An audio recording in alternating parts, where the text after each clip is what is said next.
Anbernic has released a bunch of devices in the XX line. There was the small vertical RG35XX Plus, then we have the small horizontal RG35XXH, then another RG35XX 2024, which nobody bought, the small micro RG28XX, the awesome clamshell, the RG35XX SP, the bigger horizontal RG40XXH, the Anbernic RG40XXV, and finally, today, Anbernic RG-CubeXX.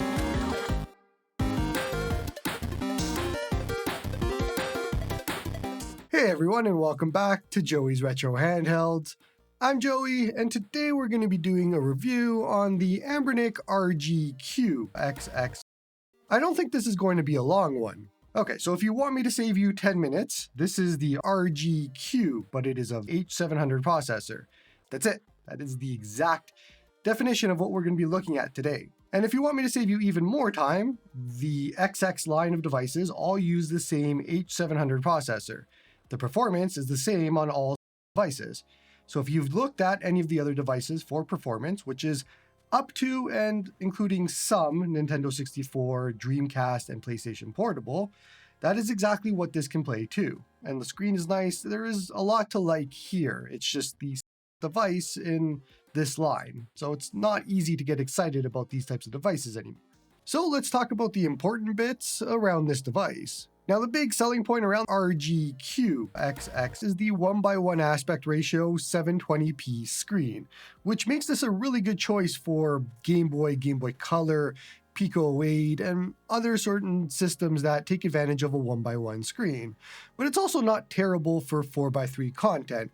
It basically mimics a 3.4-inch screen if it was a 4:3 device, so it's similar there. I think any fans of the Powkiddy RGB30 or the RGB20SX know what to expect from a 1:1 device, RG-CubeXX. Now, what surprised me is how comfortable this is. It has nice extended grips built in, and it feels nice in a claw sort of grip if you're using the stick, or a little less close to the device if you're using the D-pad. However, the D-pad is kind of the standout, and it's easy to be the standout when the sticks are just awful. RG-CubeXX sticks here are the same sticks as the RG556, which means they have the same issues with snapping to each cardinal direction. Thankfully, the D-pad kind of makes up for all of that, and it's a really good D-pad, although it is a bit stiff and hard when you first get it. Either way, I kind of find myself using the D-pad a lot more than the sticks. And honestly, it might be the value proposition for RG-CubeXX to just get it for Game Boy and Game Boy Color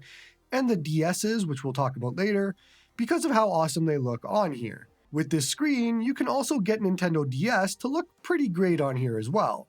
Let's talk about the issues with the RG-CubeXX, and the big one with a bullet is the cardinal snapping issue on the sticks. The sticks are the same ones from the RG556.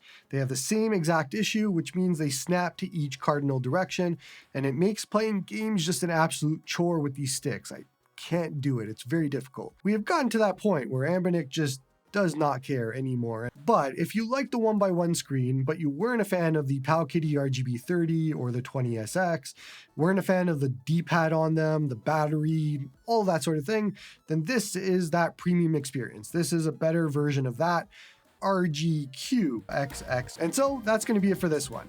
Don't forget to like and sub to help the channel grow. Come join me on the Discord to talk about all of these retro handhelds. Support me on Patreon if you like my stuff. And hope you all have a good one.